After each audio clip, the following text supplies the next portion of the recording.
Imagine this, you lose your job unexpectedly, or a major financial emergency hits. You have some savings, but will it be enough?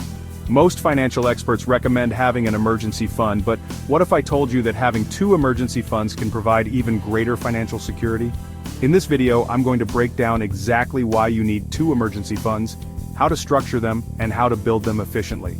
This strategy will help you achieve total financial security and ensure you're prepared for any situation.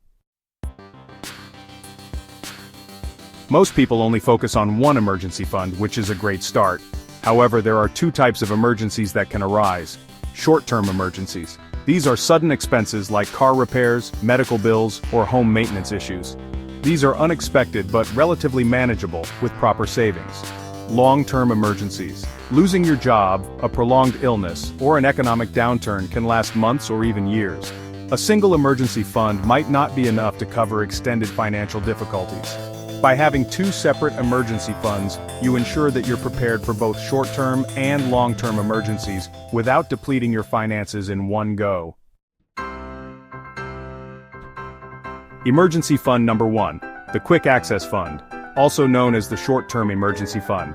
This fund is designed to handle immediate, unexpected expenses.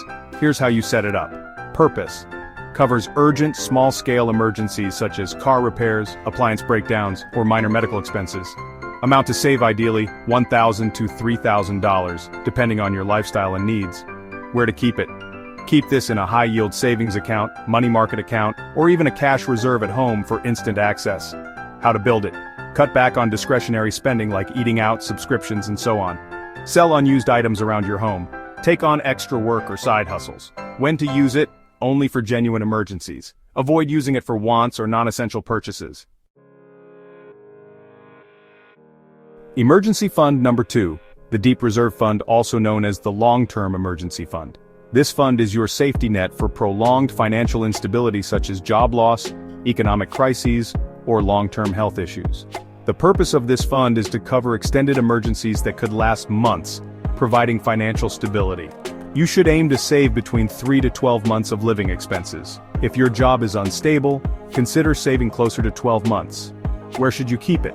Store this in a high-yield savings account, money market fund, or a conservative investment account like a CD ladder or treasury bonds, where it can grow but still be accessible. How do you build it? Automate savings by setting up a direct deposit from your paycheck. Use windfalls like tax refunds, bonuses, or side hustle income.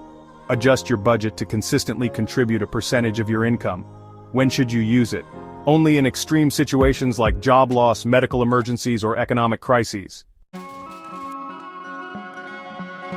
How to build both emergency funds simultaneously. Start with the Quick Access Fund. Before focusing on the long-term fund, make sure you have at least $1,000 in a short-term emergency fund. Split your savings plan. Once your Quick Access Fund is built, start directing money into both funds. For example, 70% into your long-term emergency fund and 30% into your Quick Access Fund for replenishment. Leverage side income. If you have a side hustle or freelancing income, allocate a percentage specifically for these funds. Use unexpected money wisely. Instead of spending windfalls like tax refunds or bonuses, put a large portion into your emergency funds. Cut unnecessary expenses. Review your budget and eliminate non-essential spending to boost your savings rate. Automate your savings. Set up automatic transfers from your checking account to your emergency funds so you're consistently building them without thinking about it. Common mistakes to avoid when building emergency funds: not starting small. Some people delay saving because they can't save large amounts. Start with small contributions and increase gradually, keeping it all in one place. Having all your savings in one account can make it easier to spend impulsively. Investing in risky assets. Emergency funds should be liquid and low risk, not in stocks or high volatility assets. Not replenishing after use. If you dip into your emergency fund, make it a priority to rebuild it immediately. Confusing emergency funds with other savings. This money is strictly for emergencies, not vacations, new gadgets, or luxury items. Final thoughts. Achieving total financial security. Building two emergency funds may take time, but the peace of mind and financial security they provide are priceless. When you have a quick access fund for small emergencies and a deep reserve fund for long-term security, You're protected against the unexpected and can navigate financial challenges without stress. If you found this video helpful, make sure to like, subscribe, and turn on notifications so you don't miss more tips on financial security and wealth building.